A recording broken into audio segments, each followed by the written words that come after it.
সভা অনুষ্ঠিত হয়।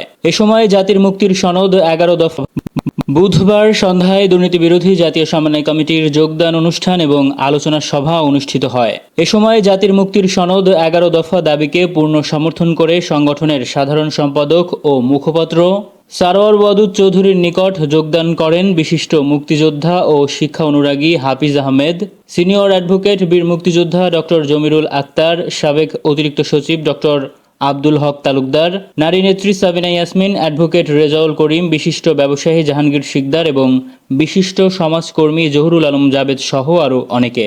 এই দুর্নীতিকে যদি আমরা সমূলে উৎপাটন করতে পারতাম তাহলে বাংলাদেশ আজকে অনেক উন্নত দেশের সাথে তুলনা করতে পারত। এই দুর্নীতিকে প্রতিরোধ করতে হলে প্রথম আমার নিজেকেই দুর্নীতিমুক্ত হতে হবে। দুর্নীতি একটা মহাব্যাধি মনে করি আমি।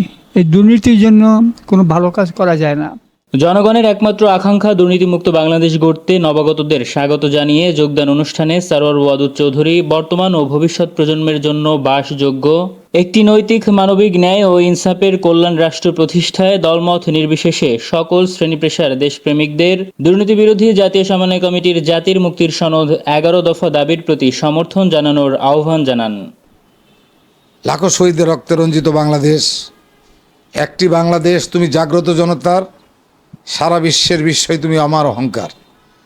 এই সুজলা সুফলা শস্য শ্যামলা এই সোনার বাংলা আজকে মাত্র 13% আমলা দুর্বৃত্ত, ব্যবসায়িক দুর্বৃত্ত, রাজনৈতিক দুর্বৃত্ত, এই 13% দুর্বৃত্ত 87% জনগণকে জিম্মি করে এই বাংলাদেশে যে লুটের রাজত্ব কায়েম করেছে, জীবন উৎসর্গ করা হলো। এই 13% লুটেরাদের বিরুদ্ধে আমি রুখে দাঁড়াবো। জনগণের একমাত্র আকাঙ্ক্ষা দুর্নীতিমুক্ত বাংলাদেশ। এই স্বাধীনতার 55 বছর পরেও যে মহান উদ্দেশ্যকে সামনে রেখে মুক্তিযুদ্ধ করেছিলাম, শত শহীদের রক্তে রঞ্জিত বাংলাদেশ, শত শহীদের, লক্ষ শহীদের আত্মা কষ্ট পাচ্ছে। এই শহীদদের রক্তের সাথে বারবার বেইমানি করা হয়েছে। তাই আমি প্রাণপ্রিয় দেশবাসীকে অনুরোধ করব, আপনারা দলমত নির্বিশেষে সকল শ্রেণী পেশার মানুষ দুর্নীতি বিরোধী জাতীয় সমন্বয় কমিটির সাথে অংশগ্রহণ করুন, সমর্থন করুন, সহযোগিতা করুন। আমরা জাতির মুক্তির সনদ 11 দফা পেশ করেছি।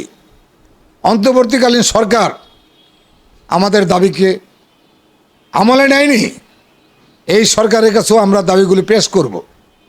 আমরা জানি না এই দাবিগুলির ব্যাপারে কতটুকু বর্তমান সরকার আন্তরিক হবে। মুক্তিযুদ্ধ বা স্বাধীনতার 54-55 বছর পার হওয়ার পরও আমরা এই দুর্নীতিকে বাংলাদেশ হতে দূর করতে পারি নাই, যার ফলে আমরা এখনও অনেক পিছিয়ে আছি। আমরা আশা করি যদি আমরা সবাই মিলে ওনাকে সহযোগিতা করি, যে উনি যে 11 দফা দিয়েছেন, এই 11 দফার যদি আমরা সংগঠনের মাধ্যমে প্রেশার গ্রুপ সৃষ্টি করে যদি আদায় করতে পারি, তাহলে ইনশাল্লাহ আমরা মনে করি যে বাংলাদেশ থেকে দুর্নীতি চিরতরে নির্মূল হবে এবং বাংলাদেশ অনেক উন্নত দেশে পরিণত হবে।